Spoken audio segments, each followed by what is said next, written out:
there's a lot of atheists out there that are very, very clever people, and they're quite sophisticated people, but they think they've been doing their own thinking, but they don't realise they've got into a cult, that atheism is a cult. It kind of tricks you into thinking that it makes you into a free thinker. So like you go to these seminars and you listen to at these atheist conventions, you listen to things like be a critical thinker. You know, people can take things on board without critical thinking. Look at the climate debate and how people have taken sides without doing any real critical thinking. We atheists, well, we're going to do more critical thinking. Then you leave the conference thinking, yeah, I'm a critical thinker. But you don't realise you've been duped. You've actually been brainwashed into a particular way of thinking. It's called scientism. The idea is that all there is really is knowledge is science, and that anything else is not quite really that important.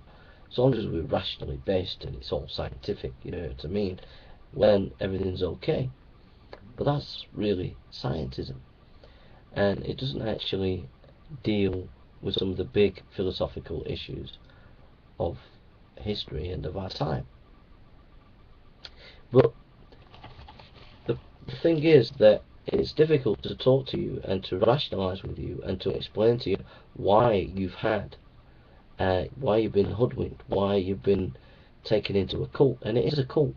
There's a certain rhetoric within atheism that it uses, i.e., let's be a critical thinker, we'll teach you how to do critical thinking. And you think, oh yeah, I'm a critical thinker, but actually you're not. You're just taking on a narrow-minded understanding of science, which is what we call scientism. And basically that's all you've taken on board, and you've been snookered and you don't realise it. So it's hard to talk to you because you've got this mentality where any religious person talks to you, you're the critical thinker and the religious person isn't. So it's kind of difficult to get in there and talk to you, you see. But the sort of main reason why it's difficult to get into you and talk to you is because you want to live your way. You see, you come up with these sophisticated arguments, like how can God give free will if he's outside time and he's created time, and this world must have been the most perfect world that he should have had, that he had, and if it is, how can that allow free will? Kind of sophisticated argument. You come up with all these conundrums and all these sophisticated things for one reason and one reason only. It says here in John chapter 1, it says, the next day John saw Jesus coming towards him and said, look, the Lamb of God who takes away the sin of the world. And basically you come up with these sophisticated arguments because you don't want to face Christ. You don't want to face the Lamb of God who takes away the sin of the world. You don't want to look at the light because Jesus is the light, and you don't want to look at the light. And you might say, well, no, there isn't any evidence for God, and I'm not going to believe this, and I'm an atheist and there is no evidence for a God. You know there's a God. You know in your conscience there's a God. You know there is a God, and you are suppressing that knowledge, and you know you are. Yes, you do. You know you are suppressing the knowledge. Why? Because you want to go and do some sins. You want to live the way you want to live. You're getting up to things that are immoral and ungodly and vile and wicked, and you know you're doing wicked things. You know you're doing ungodly things. You know it.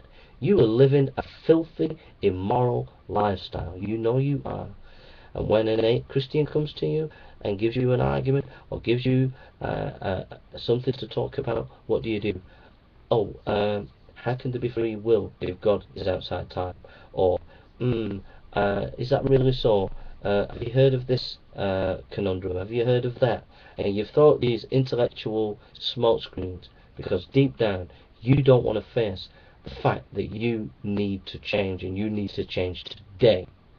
You need to change today. You know you need to change today. You need to pack in what you're doing because you know it's harming you, and not only is it harming you, it's harming your family.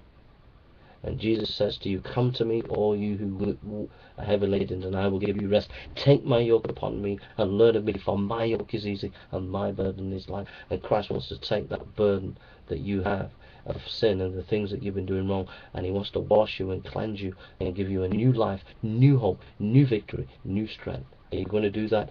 Or are you going to say, oh no, there's no evidence for God? Suppressing the evidence yourself. And I've got this conundrum, I've got this sophisticated argument that you need to do with theists. Or are you just going to say, no, I'm caught out. I'm a sham. I need God. I need His forgiveness. God have mercy upon you. Be honest with yourself. Stop being intellectually dishonest and face the truth. You are hiding from Jesus, and you need Him today.